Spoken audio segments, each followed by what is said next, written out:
7 فضیلتوں کا بیان کرتے ہیں.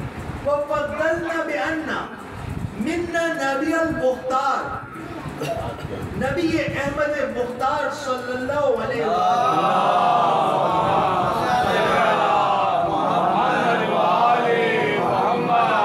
ہم میں سے ہیں. وَمِنَّا الصِّدِّيقِ، اس امت کے صدیق اکبر علی ابن ابی طالب ہم میں سے ہیں.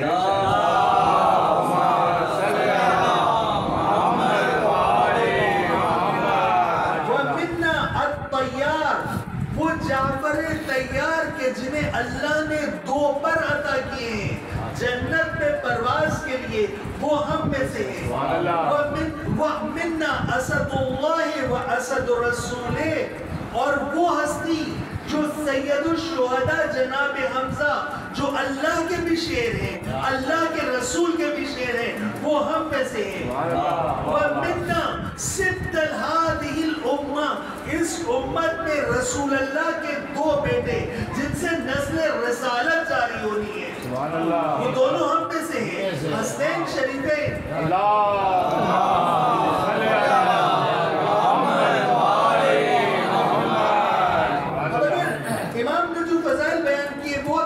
کے ساتھ اعطنا العلم، اللہ نے ہمیں علم عطا کیا ہے. اب علم کے لفظی معنی کیا ہے؟ علم کے لفظی معنی جاننے کے. کیا ہر جاننے والا عالم ہے؟ مولا کائنات کی حدیث ہے العلم اصل کل خیر والجہل اصل کل شر. علم ہر خیر کی بنیاد ہے، جہل ہر شر کی بنیاد ہے. لیکن ہم معاشرے میں کیا دیکھتے ہیں؟ معاشرے میں جتنا فساد ہے کیا نہ جاننے والوں کی وجہ سے ہے؟ آپ ابتدا سے دیکھیں اور آج تک دیکھیں، آج مثلاً دنیا پہ ظلم و ستم کرنے والے اسرائیل کے پاس جو ٹیکنالوجی ہے وہ کسی جاہل نے بنائی ہے، نہ جاننے والے نے بنائی ہے. آج آرٹیفیشل انٹیلیجنس کے ذریعے جو دنیا میں فساد پھیلایا جا رہا ہے، آرٹیفیشل انٹیلیجنس بنانے والا اور اس کو چلانے والے کوئی نہ جاننے والے تو نہیں ہے. لیکن مولا کی بات غلط نہیں ہو سکتی. العلم اصل کل خیر والجہل اصل کل شر. اب معاملہ کیا ہے؟ معاملہ دیکھیں، قرآن کی آیت کو یا تو آیت سے سمجھا جائے گا یا معصوم کی روایت سے سمجھا جائے گا. معصوم کی حدیث کو یا تو قرآن کی آیت سے سمجھیں گے یا دوسری حدیث سے سمجھیں گے. مولا کائنات فرما رہے ہیں علم ہر خیر کی بنیاد ہے، جہل ہر شر کی بیس ہے. اب علم اللہ کے نزدیک ہے کیا؟ رسالت مآب احمد مجتبی محمد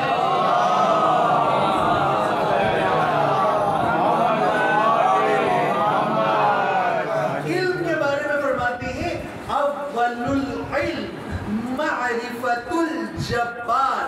علم اللہ کی معرفت ہے.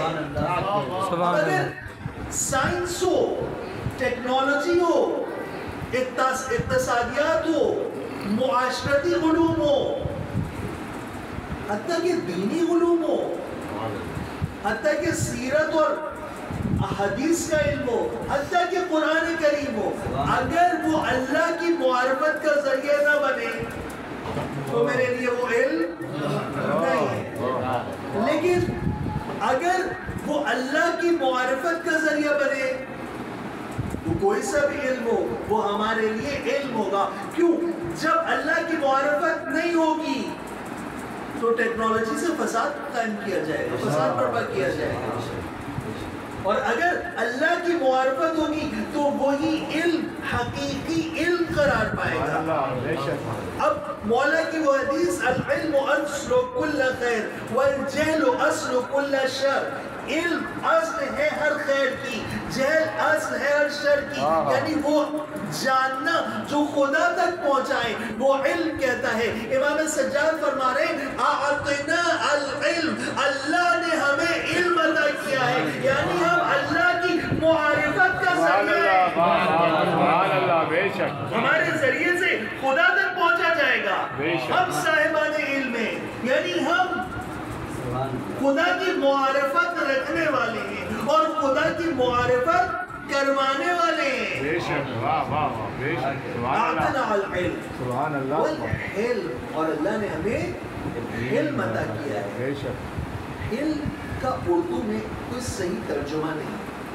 اگر میں عام زبان میں عرض کروں تو علم برداشت کو کہتے ہیں، لیکن برداشت کامل ترجمہ نہیں ہے علم کا. علم کو اس طرح سمجھایا جاتا ہے کہ جب ایک مشکیزہ بھرا جاتا ہے، جب اس کا تھریشولڈ آ جاتا ہے کہ مکمل طور پر بھر جاتا ہے، اس وقت پانی باہر چھلکنے کا اندیشہ ہوتا ہے، بلکہ یقین ہوتا ہے کہ اب پانی چھلکے گا. جب اس کو باندھ دیا جاتا ہے اور پانی بھرا ہونے کے باوجود نہیں چھلکتا، اس کو کہتے ہیں علم.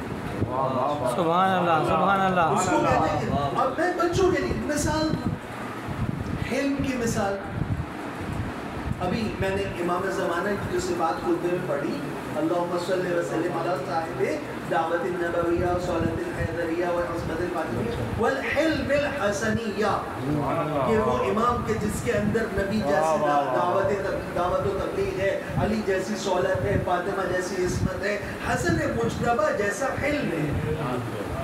حلم کیا ہے؟ مثال سے واضح کروں. امام علیہ السلام، امام حسن علیہ السلام مدینے میں تشریف رکھتے ہیں. ایک شخص مدینے میں آتا ہے، شام سے آتا ہے. شام کے بارے میں عرض کر چکا. آتے ہی آتے سب و شتم شروع کرتا ہے، گالم گلوچ شروع کرتا ہے.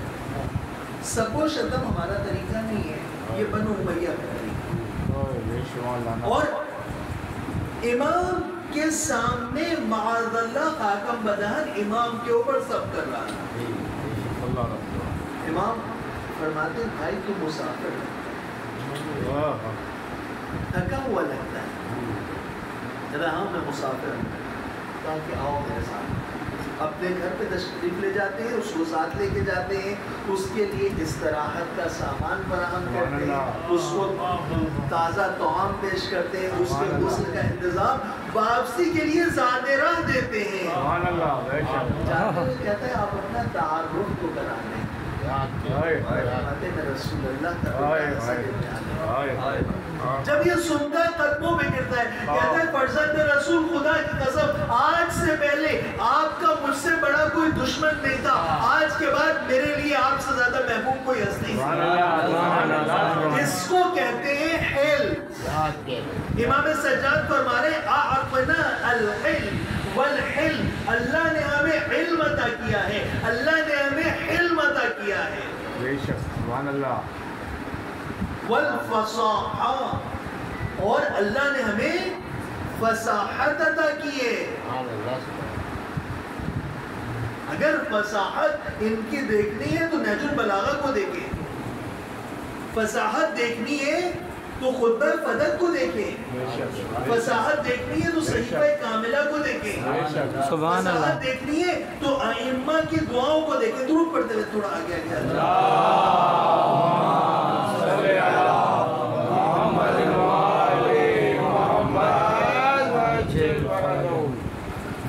فصاحت ادا کی ہے. فصاحت کیسی؟ دعائے بوبزہ سمالی بکا عرفتکا وانت دللتنی علیہ. خدا میں نے تجھے تجھ سے پہچانا اور تو تیرے اوپر میرے لیے سب سے بڑی دلیل ہے. ہم خدا کو خدا کی نشانیوں سے پہچانتے ہیں، یہ ذوات مقدسہ خدا کو خدا سے پہچانتے ہیں. بکا عرفتکا، ایسے فصاحت. وانت دللتنی علیہ، انت دعوتنی الیکا، پروردگار مجھے تو نے اپنی طرف دعوت دی. انت دعوتنی الیکا، پروردگار تو نے مجھے اپنی طرف دعوت دی. ولولا انت، اگر تو دعوت نہ دیتا، ما ادری ما مجھے کیسے پتا چلتا کہ تو کون ہے. سبحان اللہ، سبحان اللہ. میں کیا پہچانتا کہ تو کون ہے. فصاحت، بلاغت.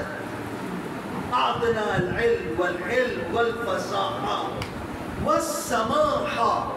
اللہ نے ہمیں سخاوت کی صفت دی ہے. اللہ نے ہمیں جوادی عطا کی ہے. کیسی جوادی؟ دیکھیے جود و سخا مختلف میدانوں میں ہوتا ہے. کبھی جوادی مال کے ساتھ ہوتی ہے، کبھی جوادی علم کے ساتھ ہوتی ہے، کبھی جوادی کردار کے ساتھ ہوتی ہے. امام سجاد علیہ السلام فرما رہے اللہ نے ہمیں جوادی کی صفت عطا کی ہے. والسماحہ، اللہ نے ہمیں فیاضی عطا کی ہے. کیسی فیاضی؟ امام سجاد علیہ السلام کے کاموں میں سے ایک بہت اہم کام، آپ نے غلاموں اور کنیزوں کی تربیت کر کے معاشرے میں انہیں آزاد کر کے غلامی اور کنیزی کا سلسلہ ختم کیا. سبحان اللہ. امام سجاد علیہ السلام کیا کرتے تھے؟ جا کے غلام اور کنیز خرید کے لاتے تھے. اچھا سوال یہ ہے، کسی بچے کے ذہن میں آ سکتا ہے کہ خرید کے آزاد کیوں نہیں کر دیتے تھے؟ دیکھیے معاملہ یہ تھا کہ جو کنیزیں اور غلام ہوتے تھے نا وہ بالکل غیر تربیت یافتہ لوگ ہوتے تھے. ان کو کوئی سینس نہیں ہے. ابھی ہم لوگ کہیں جاتے ہیں راستے میں، ہمارے ملک میں ہمارے شہر میں فقیروں کی بھرمار ہے، اور اب تو پتہ نہیں کیسے کیسے آ گئے ہیں جو ہٹتے نہیں. عزت نفس ختم ہو چکی ہے، شعور نہیں ہے نا ان کو. اب جو کنیز اور غلام ہیں ان کے اندر شعور نہیں ہے. امام خریدتے تھے، 1 سال تک ان کی تربیت کرتے تھے. تو 1 سال تک امام کی پرورش امام کی تربیت میں رہے، سبحان اللہ. اور واقعی اس کا دل روشن ہو. مثال دوں بات کو روک کے. ایک شخص آتا ہے رسول اللہ کی محفل میں صلی اللہ علیہ وسلم،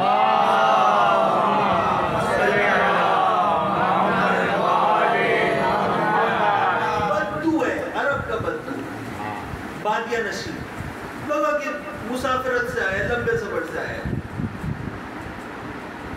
آدھے رسول اللہ کے پاس سیدھا چلتا چلا آ رہا ہے. جو لوگ بیٹھے ہیں ہماری طرح سو کالڈ تھوڑے ڈسپلنڈ لوگ ہیں، تھوڑے سے کلچرڈ لوگ ہیں، اردو میں مجھے نہیں پتا الفاظ، تو اس قسم کے لوگ ہیں. اب وہ شخص آتا ہے، مجمع چیرتا ہوا سیدھا رسول اللہ کے پاس آیا اور آگے کہتا ہے اے محمد صلی اللہ علیہ وسلم، میں تم پر ایمان لایا، مجھے دین سکھاؤ.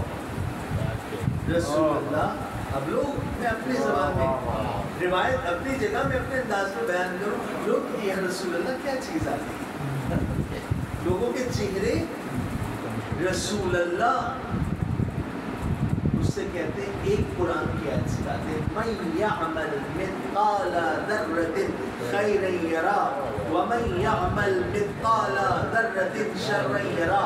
جس نے ذرہ برابر نیکی کی وہ بھی دیکھے گا، جس نے ذرہ برابر برائی کی وہ بھی دیکھے گا. کچھ جواب نہیں دیا، پلٹ گیا. لوگوں نے کہا یا رسول اللہ یہ کون تھا، یہ کیسا شخص تھا؟ رسول اللہ فرماتے ہیں یہ مرد فقیہ بن کے پلٹا ہے. سبحان اللہ. سبحان اللہ. جہاں پر ایک جملہ مرد فقیہ بنا دے، مولا کی 1 سال کی تربیت. کیا بات ہے. سبحان اللہ. اور جب ماہ مبارک رمضان کی آخری شب آتی تھی، مصلی عبادت پہ بیٹھ جاتے تھے. پروردگار میں تیرے بندوں کو آزاد کرتا ہوں، تو مجھے آزاد کر. ایسی تربیت. اب میں بات کرنا چاہ رہا تھا کہ جوادی کیسی ہے. لیکن علم کی جوادی ایسی کہ اپنی کنیزوں کی، غلاموں کی تربیت ایسی کرے کہ وہ قرآن کی زبان میں گفتگو کرے. ایک کنیز مولا کی غلطی کی مرتکب ہو جاتی ہے، کوئی بڑی غلطی کرتی ہے، بڑا نقصان کرتی ہے، امام کے چہرے پہ اس سے کیا آثار نمایاں ہوتے ہیں. ایک دفعہ امام کو دیکھتی ہے قرآن کی آیت،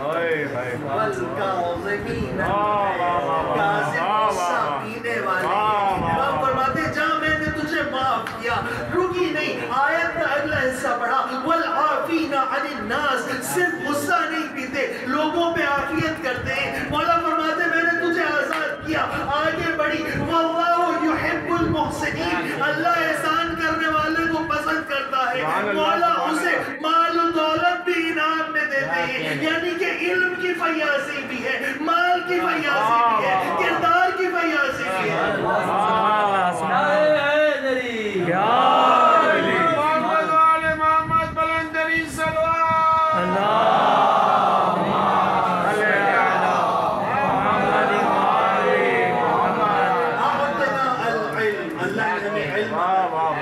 والحلم, اللہ نے ہمیں علم عطا کیا ہے. والفصاحہ, فصاحت عطا کی ہے. والسماحہ, ہمیں فیاضی جوادی عطا کی ہے. والشجاعہ, اللہ نے ہمیں شجاعت عطا کی ہے. سبحان اللہ. شجاعت کہ رسول اللہ کا دور ہو, کوئی غزوہ ہو, یہی اہل بیت رسول آگے بڑھ بڑھ کے حملے کرتے ہوئے نظر آئیں گے. کبھی رسول اللہ فرمائیں گے برز الایمان کلو علی الکفر کلہ, کل ایمان کل کفر کے مقابلے میں جا رہا ہے. اور کبھی رسول اللہ کے بعد جب انہی میں سے کسی کو موقع ملے گا, وہ میدان میں ایسا اترے گا کہ مولا کائنات آواز دیں گے, اس جوان کو روکو کہ مجھے خطرہ ہے, حسن مجتبی اس طرح بڑھ بڑھ کے حملے کر رہا ہے کہ نسل نبوت منقطع نہ ہو جائے. امام سجاد فرماتے ہیں جنگ صفین میں امام حسن اور امام حسین کی شجاعت کسی نے دیکھی. مولا علی کی پریشانی کو دیکھا, عرض کرنے لگا مولا آپ کے اور بیٹے بھی ہیں, محمد حنفیہ بھی ہیں, جنگ کر رہے, آپ نہیں روک رہے, حسن اور حسین کو روک رہے. مولا فرماتے ہیں کہ جانتے ہو میرے بیٹوں کی مثال میرے ہاتھوں کی ہے. حسن حسین رسول اللہ کے بیٹے ہیں, ان کی مثال میری آنکھوں کی ہے. جب بات آنکھوں پہ آتی ہے تو ہاتھوں سے حفاظت کی جاتی ہے. یہ نسل رسول ہے. شجاعت دیکھنی ہو تو کوفہ و شام کے درباروں اور بازاروں میں شجاعت دیکھیں. کس شجاعت سے شہزادی زینب سلام اللہ علیہا, بی بی ام کلثوم, جناب فاطمہ بنت حسن, جناب فاطمہ بنت حسین, ایک ایک بی بی کی خود بات موجود ہے. شجاعت ان کی نسلوں میں سفر کر رہی ہے. آج دنیا کی سپر طاقتیں جب ان لوگوں کی طرف رجوع کرتی ہیں جن کے بارے میں خدا نے کہا یا ایھا الذین آمنوا لا تتخذوا عدوی وعدوکم اولیاء, سورہ ممتحنہ کی پہلی آیت, کہ اے ایمان والو اپنے اور میرے دشمن کو اپنا ولی نہ بناؤ. دوسرا مقام سورہ مائدہ 51 آیت, یا ایھا الذین آمنوا لا تتخذوا اليہود والنصارى اولیاء, یہود و نصارہ کو اپنا ولی نہ بناؤ. بعضهم اولیاء بعض, یہ آپس میں ایک دوسرے کے ولی ہیں. تم ان کی ولایت میں نہیں آ سکتے.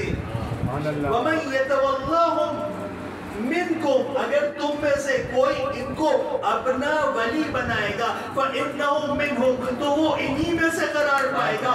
إِنَّ اللَّهَ لَا يَهْدِي الْقَوْمَ الظَّالِمِينَ, اللہ ظالم قوم کی ہدایت نہیں کرتا. تو آج جو یہود و نصارہ کو اولیاء بنا رہے ہیں, جب شام پہ حملہ ہوتا ہے, جو کہ شام انہی کے کہنے پہ قبضہ کیا تھا, شام چھوڑ کر بھاگ جاتے ہیں, وہ سرزمین مقدس اسرائیل کے حوالے کر لیتے ہیں. اور جو شجاعت والوں کی اولادیں ہیں, ان کے اندر آج بھی ایسی شجاعت ہے کہ دنیا کی طاقتیں اپنی طاقتوں کو جمع کر کے جب ان پہ حملہ کرتی ہیں تو 12 دن میں گھٹنے ٹیکنے پر مجبور ہو جاتے ہیں.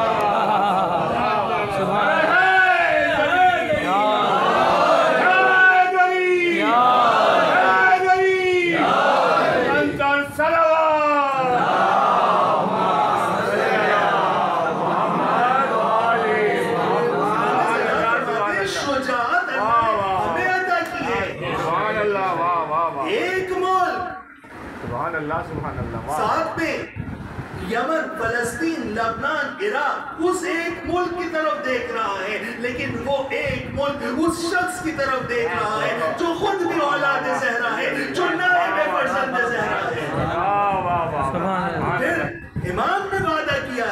امام نے وعدہ نہیں کیا بلکہ امام نے اعلان کیا ہے کہ اللہ نے ہمیں شجاعت عطا کی ہے. سبحان اللہ. واہ واہ واہ بے شک. والمحبت فی قلوب المؤمنین. اور اللہ نے مومنین کے دلوں میں ہماری محبت رکھی ہے. شاید گزشتہ سال یہاں قریب میں عشرے میں نے یہ واقعہ بیان کیا تھا, مجھے یاد آ رہا ہے.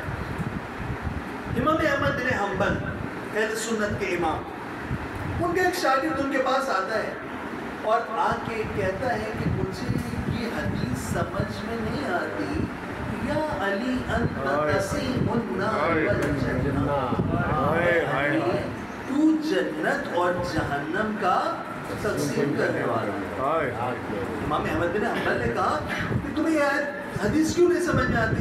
کہا کہ نہیں, یہ بات مجھے نہیں سمجھ میں آتی.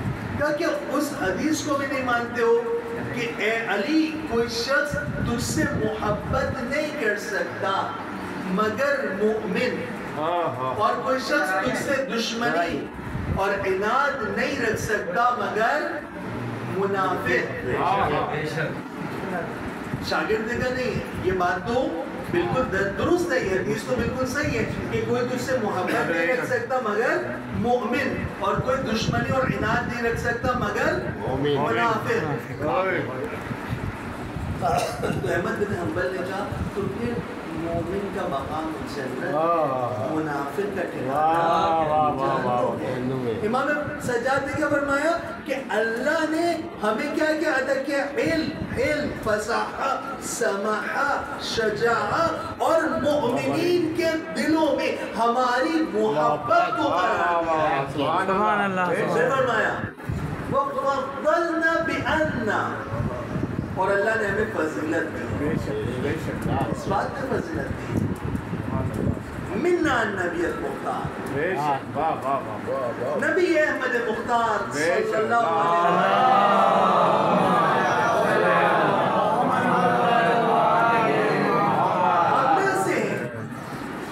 وسلم.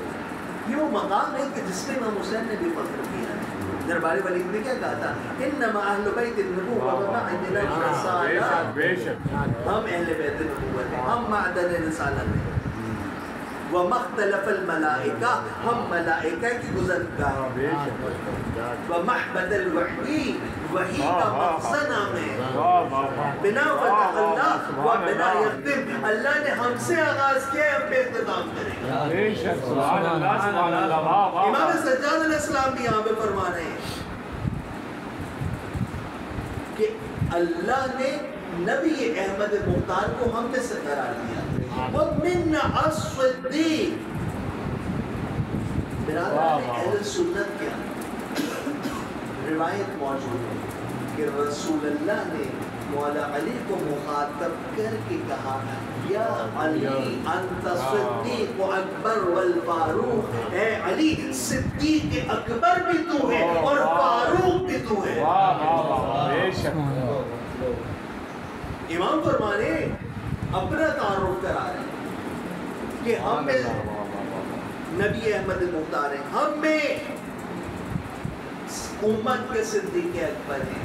وَمِنَّ الطَّيَّارِ, وہ ہستی کے جنگ کرتے کرتے جن کے بازو دونوں قلم ہو گئے, اللہ نے انہیں جنت میں قوت پرواز عطا کی.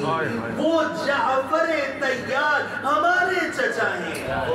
سبحان اللہ.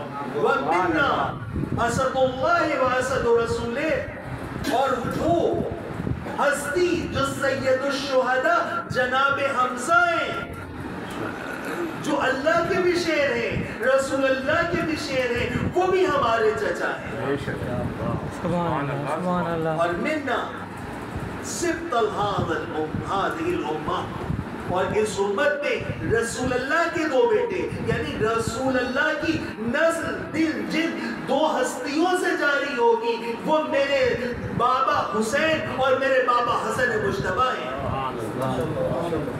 امام علیہ السلام نے, اگر ہم امام کے کاموں کو دیکھیں, وقت بہت اختتام کی قریب آ گیا, امام کے ان کاموں کو دیکھیں. امام کے ایک کچھ کام کربلا کے بعد کوفہ اور شام میں, اور کچھ کام امام کے مدینے پہنچنے کے بعد. دیکھیں ہر امام نے حالات کے اعتبار سے جو اس کی ذمہ داری اور وظیفہ تھا اجتماعی طور پر وہ انجام دیا. مدینے پہنچنے سے پہلے جو ایک اہم کام تھا کوفے میں احیاء ضمیر تھا. کوفے میں ضمیروں کو جوڑنا تھا, سوئے ہوئے ضمیروں کو زندہ کرنا تھا. وہاں اپنے تعارف کی ضرورت نہیں تھی. امام سجاد نے, شہزادی ثانیہ زہرا نے اور مقدرات عصمت و طہارت نے کوفے میں لوگوں کے ضمیروں کو جوڑا ہے. اے کوفے والوں, شہزادی زینب کو خطبہ, اے مکاروں, اے دھوکے بازوں, تم نے کیا کیا؟ تمہاری مثال اس بوڑھی عورت کی سی ہے جس نے اپنے ہاتھ سے روئی سے چرخہ کاٹ کے سوت تیار کیا اور جب وہ تیاری پہ آ گیا تو کھول ڈالا. تم نے اپنے ہاتھوں کو فرزند زہرا کے خون سے رکھا. کوفہ میں تعارف کی ضرورت نہیں تھی لیکن شام میں تعارف کی ضرورت تھی. وہاں میں تعارف کرایا. اور مدینے واپس آنے کے بعد امام علیہ السلام نے جو چند کام کیے اس میں سے ایک کام شیعوں کی شیرازہ بندی تھی, آرگنائزیشن. شیعوں کو آرگنائز کیا. کہتے ہیں کہ واقع کربلا کے بعد آزاد شیعہ اتنے نہیں بچے تھے مدینے میں کہ انگلیوں پہ شمار کیا جا سکتا. اور امام سجاد کی 35 سالہ تبلیغ کے بعد امام باقر کے درس میں بیٹھنے کے لیے 150 افراد تیار ہو چکے ہیں. 150 افراد وہ افراد تھے جو امام باقر کے براہ راست شاگرد تھے. یعنی کہ امام سجاد نے جو افراد سازی کی تھی وہی افراد آگے چل کے امام باقر اور امام صادق کی یونیورسٹی میں آپ کے طالب علم قرار پائے. سبحان اللہ. امام سجاد علیہ السلام نے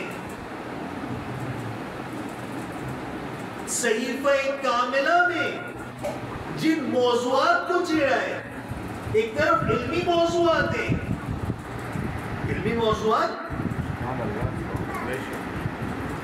امام فرمانے تعریف ہے اس اللہ کی جو روشنی کے وزن کو بھی جانتی ہے, سبحان اللہ, جانتا ہے جو اندھیرے کے وزن کو بھی جانتا ہے. سبحان اللہ. روشنی کا وزن آج سے 100 سال پہلے آئنسٹائن نے انکشاف کیا اپنی تحقیق کی بنیاد پر کہ light has a dual nature. روشنی کی دوہری ماہیت ہے. روشنی ایک میٹر مادے کے طور پر بھی بیہیو کرتی ہے. روشنی توانائی بھی ہے لیکن اس کی ویلوسٹی, اس کی رفتار اتنی زیادہ ہے کہ اس کا ماس انفائنائٹ ہو جاتا ہے. یعنی کہ اس کے وزن کا شمار نہیں کیا جا سکتا. یہ قانون بن گیا. امام فرمانے, میں نے شروع میں کہا تھا علم وہ ہے جو اللہ سے ملا دے. انسان یہاں پہ رک جاتا ہے کہ روشنی کا وزن انفائنائٹ ہے. امام 1400 سال پہلے اس علم کو خدا کی ذات سے مرتبط کر رہے ہیں کہ تعریف ہے اس اللہ کی جو روشنی کا وزن بھی جانتا ہے, جو اندھیرے کا وزن بھی جانتا ہے. امام سجاد علیہ السلام ایک طرف علوم, دنیاوی علوم, دینی علوم, دوسری طرف اس وقت کا سب سے اہم مسئلہ یہ ہے کہ اہل بیت کا حق بیان نہیں کیا جا سکتا. امام اپنی دعاؤں کے ذریعے کیا سیاسی پیغامات دے رہے ہیں. امام سے بڑا کون سیاسی لیڈر ہوگا. ہماری ولایت کا کانسیپٹ یہی ہے کہ ولی سیاسی رہنما ہوتا ہے. اب غیر صالح حکمرانوں کو نہیں قبول کرتے. ہمارے پاس ولایت کا سلسلہ ہے. اللہ کی ولایت, رسول کی ولایت, امام کی ولایت. امام غیب میں ہو تو فقیہ کی ولایت, سلسلہ ولایت کا. سبحان اللہ, سبحان اللہ. اب امام علیہ السلام کا سیاسی پیغام دیکھیں اس صحیفہ کاملہ میں، اے اللہ درود ہو محمد اور ان کی آل پہ علیہ السلام،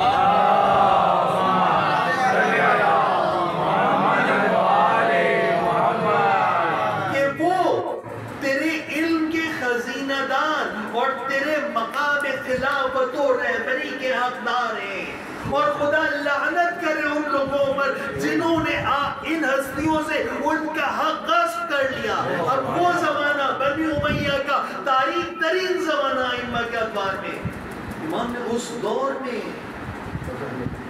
کس طرح سے پیغام اپنا بیان کیا، اپنا پیغام پیش کیا دعاؤں کے ذریعے سے۔ دعاؤں پہ کسی کو تکلیف نہیں ہے، امام نے دعاؤں کا راستہ اختیار کیا۔ اور میں عرض کروں ائمہ سے بلکہ چہاردہ معصومین سے صرف دو کتابیں ہیں جو ائمہ کی ترتیب دی ہیں۔ ایک کتاب ہمارے پاس نہیں ہے، صرف ایک کتاب ہے ہمارے پاس۔ ایک جناب زہرا پر جب وحی نازل ہوتی تھی، مولا کائنات کے سامنے جناب زہرا وحی بیان کرتی تھی، مولا اس کو قلم بند کرتے تھے، مصحف فاطمہ جو ہمارے پاس نہیں ہے، نہ ہمارے لیے ہے، وہ معصومین کے لیے علم ہے، وہ امام زمانہ کے پاس ہے۔ اور جو علم ائمہ نے ترتیب دیا ہے ہمارے پاس ہے، وہ ایک ہی کتاب ہے صحیفہ سجادیہ ظہور آل محمد۔ حتیٰ کہ نہج البلاغہ قرآن کے بعد بزرگ ترین کتاب ہے، لیکن نہج البلاغہ بھی ائمہ کی ترتیب دی ہوئی نہیں ہے۔ سید رضی نے خطبات میں سے جو فصیح و بلیغ خطبات تھے ان کو جمع کیا ہے، جبکہ صحیفہ کاملہ ہمارے پاس دو ذریعوں سے پہنچی، ایک ذریعہ امام باقر کا تھا، ایک ذریعہ زید شہید کا تھا۔ جب آگے دونوں نسخوں کو ملایا گیا تو دونوں منو ایک جیسے نظر آئے۔ سبحان اللہ، سبحان اللہ۔ یہ امام سجاد علیہ السلام کا کام ہے۔ بہرحال میں مختصر کروں، امام اپنے اس خطبے کو آگے بڑھاتے ہیں، اپنا تعارف کرا رہے ہیں دربار شام کہ اللہ نے ہمیں یہ فضیلت عطا کی ہے۔ پھر فرماتے ہیں جو مجھے پہچانتا ہے وہ پہچانتا ہے، جو نہیں پہچانتا وہ پہچانتا ہے۔ میں مکہ اور منا کا بیٹا ہوں، میں زمزم اور صفا کا فرزند، میں صفا و مروہ کی یادگار، میں اس کا بیٹا ہوں جسے خدا نے معراج عطا کی، میں محمد مصطفیٰ کا بیٹا ہوں، میں علی مرتضیٰ کا بیٹا ہوں، میں اس کا فرزند ہوں جس نے دو تلواروں سے جنگ کی، میں فاطمہ زہرا کا لقب جگر ہوں، میں حسن مجتبی کا بیٹا ہوں، میں سید شہداء حسین ابن علی کا فرزند ہوں۔ اور پھر امام نے کہنا شروع کیا میں اس کا بیٹا ہوں جس کی سرکار لوٹی گئی، میں اس کا فرزند ہوں جسے پس گردن سے ذبح کیا گیا۔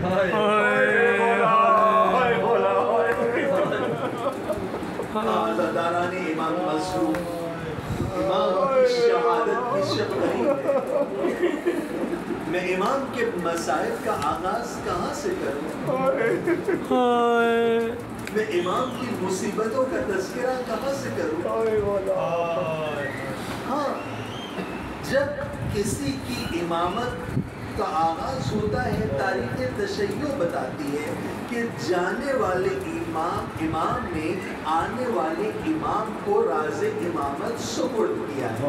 رسول اللہ جا رہے تھے، مولا کائنات کو رمز امامت دے کے گئے، مولا کائنات جانے لگے، امام حسن کو راز امامت دیا، امام حسن جانے لگے، امام حسین کو رمز امامت سپرد کیا۔ لیکن امامت کا آغاز جب امامت کا راز اور امامت کی ذمہ داری لینے سے ہوا سید سجاد کا، تو کس حالت سے ہوا کہ بھوپی نے شانہ ہلایا، بیٹا دیکھو بابا آئے ہیں۔ اب یہ وہ وقت ہے کہ حسین ابن علی امامت کا منصب سید سجاد کو سپرد کر رہے ہیں، لیکن کیسے سپرد کیا کہ سید سجاد نے دیکھا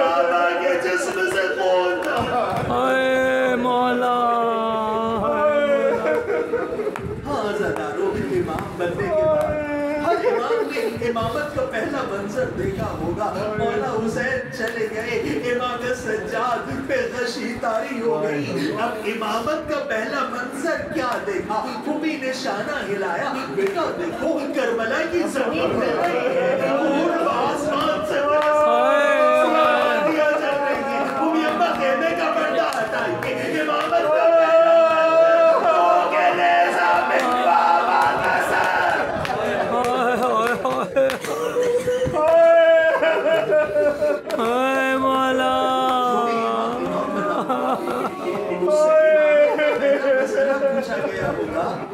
ہر امام سے امامت کا کوئی سوال کیا گیا, لیکن سجاد سے جانتے ہیں امامت کا پہلا مسئلہ اس نے پوچھا جسے مسئلہ پوچھنے کی ضرورت نہیں, جو عالمہ غیر معلمہ تھی. زینب نے تیسری دفعہ غشی سے اٹھایا, بیٹا سید سجاد سارے خیمے جل چکے, سر سے چادریں جل چکی, جل کے تر جائیں یا کس دن سے کہا ہوگا یا امتی علیکم النال فرار, اے مومی امم بغیر چادر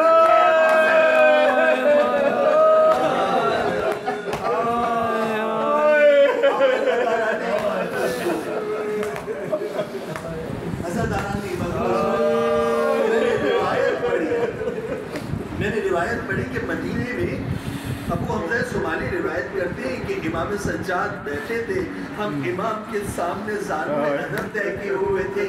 ایسے میں ابو الفضل عباس کا بیٹا عبید اللہ سامنے سے گزرا, وہ سامنے سے گزرا, امام کی آنکھوں سے آنسو. میں نے عرض کی مولا گریے کا سبب کیا ہے؟ مولا فرماتے ابو حمزہ تمہیں معلوم ہے ہمارے خاندان کے لیے 3 دن بہت سخت ہیں. پہلا دن جب جنگ احد میں ہمارے چچا حمزہ کی شہادت, دوسرا دن جب جنگ موتا میں ہمارے چچا جعفر کی شہادت ہوئی. اس کے بعد امام نے سر چکا لیا, امام کا گریہ بڑھا. مولا فرمانے لگے لیکن خدا کی قسم عاشور جیسا کوئی دن نہیں جب ہمارے بابا کو چاروں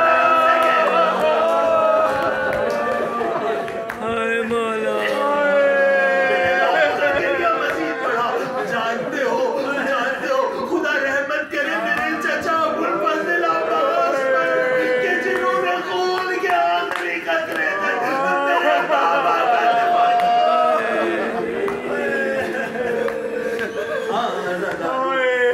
اتنا سے مسائل پڑھوں گا. شہادت کی شب شروع ہو رہی ہے. آج 72 کے عزادار کا ماتم کرنا ہے, آج حسین کو پرسا دینا ہے, آج زینب کو پرسا دینا ہے, آج فاطمہ کو پرسا دینا ہے. عزادارو میں عرض کیا کرتا ہوں کربلا کے 2 رہبر ہیں. عصر عاشور تک کا رہبر حسین ابن علی, عصر عاشور کے بعد کی رہبر زینب بنت علی. دونوں کا ایک ایک علمدار ہے, علمدار حسینیت ابو الفضل عباس, علمدار زینبی سید سجاد. بڑی مماثلت ہے ان چچا اور بھتیجوں میں. ایک نے اپنے بازو کٹا کر اسلام کو سنبھالا, ایک نے ہاتھوں میں ہتھکڑیاں بنا کر اسلام کو سنبھالا. ایک کا جسم تیروں اور تلواروں سے چلنے کا, ایک کے جسم کو زنجیریں کھا گئی.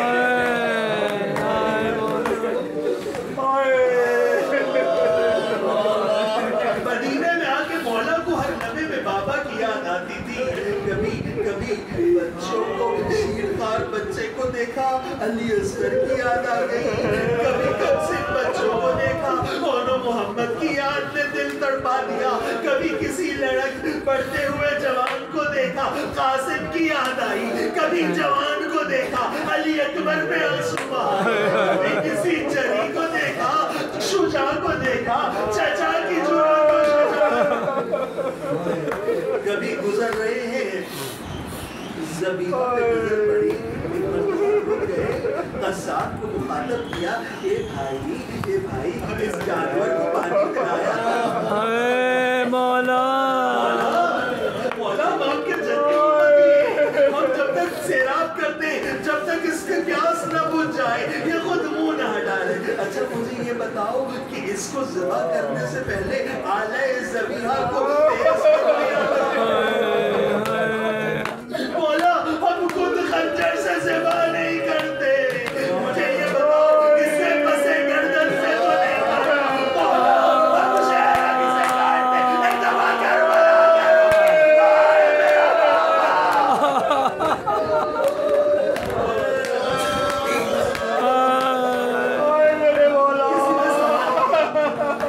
کسی نے سوال کیا مولا بڑی مصیبت کا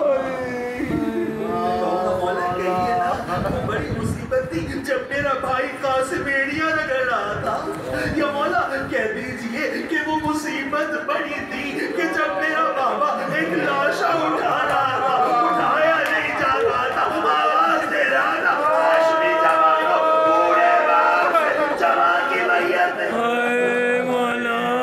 دماغ میں نہیں کہا یہ بڑی مصیبت ہے مولا پھر کون سی مصیبت ہے آیا مولا وہ مصیبت بڑی تھی نا جب آپ کے بابا نے کمر تھام کے کہا تھا عباس تمہارے جانے نے حسین کی کمر توڑ دی لیکن مولا نے نہیں یاد کیا مولا پھر اس مصیبت کو شاید آپ یاد کریں گے جب ایک شیر خوار کا لاشا بابا کے ہاتھوں میں تھا اِنَّا لِلَّهِ وَإِنَّا إِلَيْهِ رَاجِعُونَ رَدًا بِقَضَائِهِ وَتَسْلِيمًا لِأَمْرِهِ تیرا مولا آگے بڑھتا تھا اٹھتے پیر پیچھے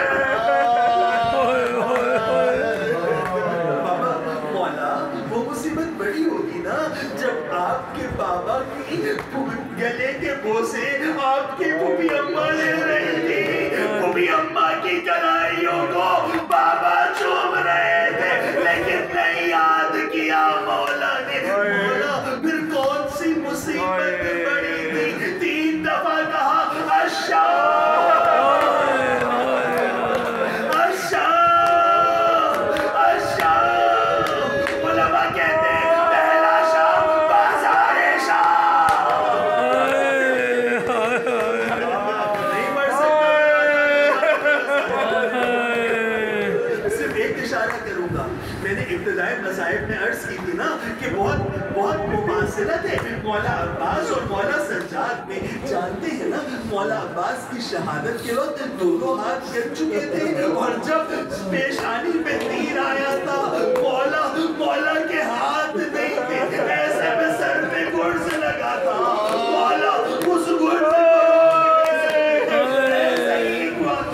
بازار شام میں پیش آیا امام سجاد فرماتے ہیں جب ہم بازار شام میں داخل ہوئے لوگوں نے چھتوں سے آگ کی بارش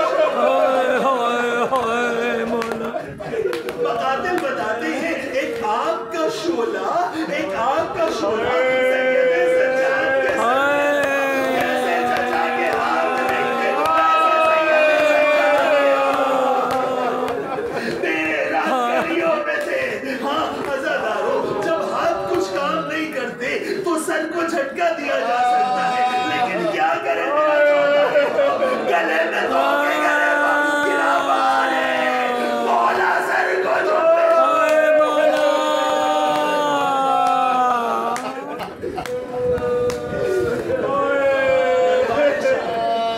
دوسرا شام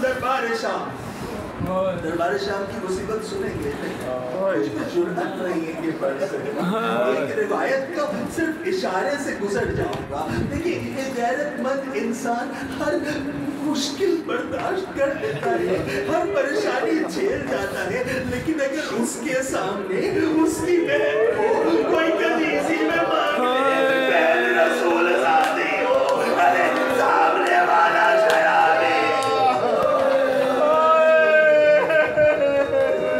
تیسرا شام زندان شام آزادارو زندان شام کی ایک مصیبت کی طرف اشارہ کروں گا 2 جنازے دفنانے بہت مشکل تھے ایک سید الشہداء نے ایک سید سجاد نے دفنایا ایک علی اصغر کا جنازہ تھا ایک سکینہ کی میت تھی لیکن ایک فرق موجود تھا جب مولا حسین نے دفنایا ہاتھوں میں ہتھکڑیاں نہیں تھی جسم زنجیروں سے جھگڑا ہوا